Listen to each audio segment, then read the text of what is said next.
नोंथाङा हरनि उन्दुनायाव मोसाबादि हंख्रदो नामा?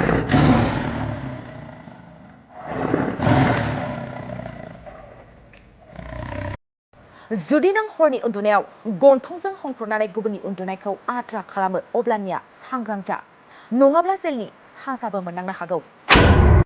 बेबादिनो जादों मोनसे जायगायाव हरनि उन्दुनायाव हंख्रनानै खाथिनि उन्दुनायखौ आद्रा खालामनायनि होदों केस। सरासनस्रा माखासे सुबुंफ्रा हराव गोबां हंख्रदो आरो खाथि खालायाव उन्दुग्राफ्रा उन्दुनायाव गोबां हाराखास्ति जायो आरो उन्दुनायखौ लानानै मालाबा नांलायनायबो जायो। बेबादिनो जादों हरनि दो उन्दुनाय समाव हंख्रनायखौ लानानै मोनसे जाथाय आरो बे जाथायानो जादों उत्तराखंडनि रुद्रपुर होननाय मोनसे गामियाव हरनि समाव सासे सुबुङा उन्दुनाय समाव हरनि उन्दुनाया आद्रा जानो गोनां जादोंमोन आरो बेखौ सहायनो हायैनि उत्तराखंडनि रुद्रपुरनि सासे सुबुंखौ हराव हंख्रनायनि थाखाय पुलिसनो एफआइआर होनाय केस होनाय जायो आरो दायो बे सुबुंनि सायाव बिजिरनाय सोलिगासिनो दं होननानै खौरां मोननाय जादों। बेनिखायनो नोंथाङाबो बेबादि हराव उन्दुनाय समाव हंख्रनानै सोरनिबा उन्दुनायखौ आद्रा खालामोब्ला सांग्रां जादो।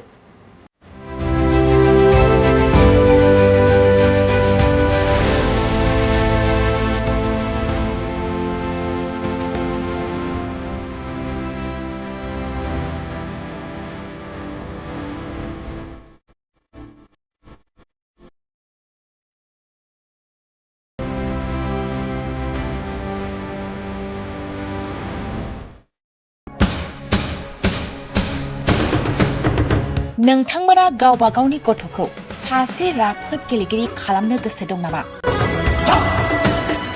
रायजोआरि हादरारि हादर गेजेर थाखोसिम गेलेगिरि खालामनो गोसो दंब्ला नोंथाङा गोबाव दा खालामसै। सासे राफोद रोंखा-राखा गेलेगिरि खालामनो थाखाय नोंथाङा जानजि खाफ्रादो आरो मुं थिसनहैदो।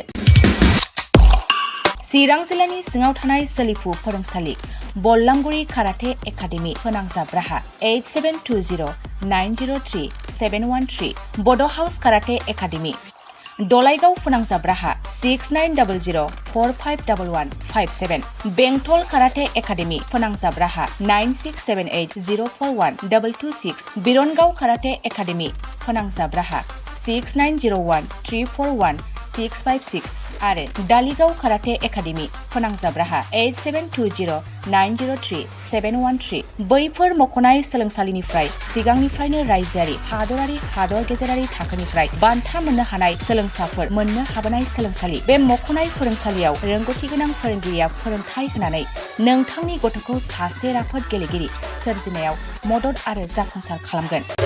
अब्ला मानोथो गोबाव खालामनो, थाबैनो मुं थिसनहैदो।